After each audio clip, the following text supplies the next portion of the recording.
도시를 뒤흔드는 기관총 소리, 호화 속에서도 꿈쩍 않는 맥클레인 형사. 자, 여기까지 설명을 들으시면 기억나시는 영화 하나 있으실 겁니다.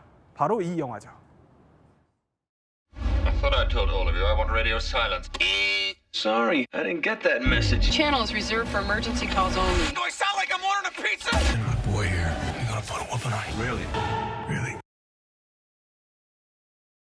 그러니까 화려한 시절을 뒤로한 채 3년 전 은퇴를 선언했던 배우 브루스 윌리스의 안타까운 근황이 전해졌습니다. 이용재 평론가. 아니, 브루스 윌리스가 가족이 있는 집을 떠났다는 얘기가 들려요. 이게 무슨 소리죠? 네, 브루스 윌리스는요, 캘리포니아에서 두 딸과 함께 와이프인 에마 해밍 씨와 함께 이렇게 화목하게 살고 있었습니다. 네. 그런데 이 전두측두엽 치매라는 병에 이제 진단이 됐고요. 처음엔 이제 실어증, 이제 말을 잃는 것을 시작으로 점점 병세가 악화된 것으로 알려져 있는데요. 네. 최근에는 이 가족들이랑 같이 살다가 이 에마 해밍, 이 와이프가 생각하기에 이 딸이 어립니다. 13살, 11살이에요. 그래서 이 딸들이랑 같이 지내는 게 이제 불가능해진 것 같다는 판단을 내린 것으로 알려졌어요. 그래서 이 별도 요양할 수 있는 그런 집을 근처에다가 하나 마련을 하고 거기에 24시간 전담 케어팀을 붙여서 본격적으로 이제 활동을 이제 하려고 하는 겁니다. 그 문제는 뭐냐면 아이들이 집안에서 이제 소음도 내고 막 그러잖아요. 그런 게 이제 병세에 악화될까 하는 좀 우려도 있었고요. 그리고 또 어린 딸들 친구들이 이제 집에 자주 놀러 오는데 그런 것도 조금 문제가 있을 수 있다라고 생각해서 이런 좀 결정을 내린 것 같습니다. 그렇군요. 아니, 전두측두엽 치매. 이거 이름이 조금 낯설어요. 우리가 아는 그 일반 알츠하이머랑은 좀 다른 건가요? 예, 알츠하이머와는 다른 양상을 보인다고 합니다. 전두측두엽 치매. 병명 그대로 뇌에 있는 점두엽과 측두엽이 손상을 입거나 퇴행하는 일종의 질환이라고 하는데요. 특히 성격에도 영향을 많이 미치고 언어 능력 장애를 일으키는 것으로 알려져 있습니다. 이 브루스 윌리스가 대중에게 본인의 어떤 안 좋은 상황을 알리게 된 계기도 실어증이라고 알려져 있잖아요. 네. 이런 부분에서 이제 특징이 두드러진다고 하고요. 60세 미만에서 굉장히 자주 발견이 된다고 합니다. 근데 안타까운 것은 알츠하이머에 비해서 연구도 아직까지는 좀 미흡한 편이고 뚜렷한 치료법이 발견되지 않았다고 합니다. 그리고 알츠하이머를 좀 설명을 드리면 우리 영화에서 보면 알츠하이머 환자가 본인이 굉장히 젊었을 때의 일은 기억하는데 최근에 가족들 이름을 기억하지 못한 이런 양상이 있잖아요. 알츠하이머는 또 그런 특징이 있다고 합니다. 그렇군요. 그러니까 뚜렷한 치료법은 없고 연구조차도 아직은 조금 미흡한 실정이라는 겁니다. 그렇게 전문가들도 브루스 윌리스와 또 가족들이 겪을 어려움을요, 이렇게 짐작하기도 했었습니다. He's a strong man. I mean, he's a strong, fit man. And so for his brain to be betraying him in this way will be a huge challenge. Right. This can go on for many years, and it can become a tremendous burden for families to care for people affected with these conditions.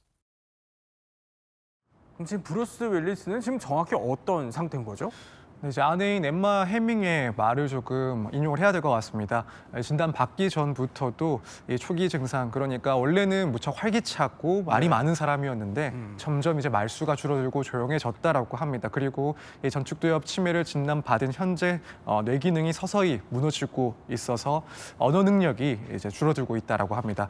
그래도 가끔씩 이렇게 특유의 그런 호탕한 웃음이라든가 혹은 뭐 반짝거리는 그런 눈빛을 볼 때는 또 잠시 예전으로 돌아간 것 같다. 라고 상태를 설명하고 있습니다.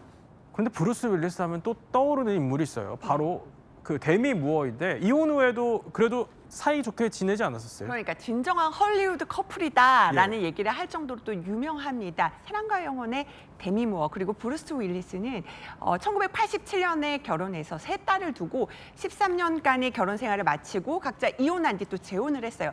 하지만 그것과 상관없이 늘 자주 만나면서 우정을 유지해 왔습니다. 그런데요, 그런 데미 무어가요, 2023년에 브루스 윌리스가 발병을 하고 나서는 이 브루스 윌리스가 데미 무어조차도 기억하지 못하는 모습을 보여서 데미 무어가 굉장히 안타까워하기도 했습니다. 그것과 상관없이 데미 무어는 그 병에 걸린 이후에도 계속 찾아가면서 브루스 윌리스와 소통하는 걸로 알려져 있습니다. 그렇군요. 우리 이남희 기자는 브루스 윌리스 하면 어떤 영화가 제일 먼저 일단 떠오르세요? 브루스 윌리스 하면 다이하드죠. 근데 제가 네. 굉장히 재밌게 봤던 영화는 바로 식스 센스였습니다. 이건 반전이 있는 영화여서 결론을 말하면 안 되는데 저는 스포일러에 당하고 영화를 보러 갔거든요.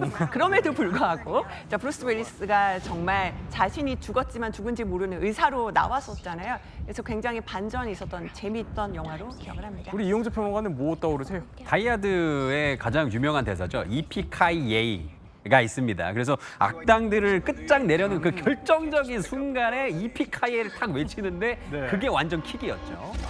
자, 이렇게 브루스 윌리스 사실 대표작 하면은 다이하드를 빼놓을 수 없어요. 근데 당시만 해도 실버스타 스텔론, 또 아놀드 슈왈츠제네거 이런 근육질 영웅들이 스크린 그야말로 꽉 잡고 있었던 시절이잖아요. 그렇죠. 이제 80년대, 90년대 영화판은 이제 브루스 윌리스가 거의 캐리를 했다라고 보면 되는데 네. 사실은 그 당시에 보면은 아놀드 슈왈츠제네거와 실버스타 스텔론 같은 경우에는 근육 갑옷 입은 형님들이에요.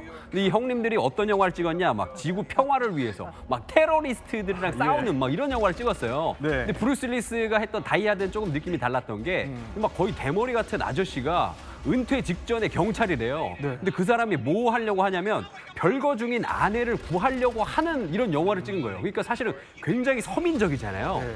그 부분이 이제 많은 관객들의 마음을 캐치를 한 거죠.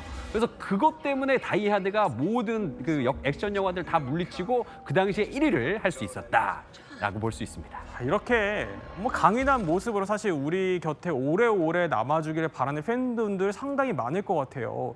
자, 가족과의 또 별거다 이런 힘든 결정을 하게 된 건데 앞으로 그러면 어떻게 좀 생활을 하게 되는 거죠? 우선 뭐 별도의 거주지에서 전문 간병인의 도움을 받으면서 생활을 하고 있다라고 알려지고 있는데 그럼에도 네. 불구하고 가족 간의 유대 관계는 계속 이어질 것이다 보여집니다.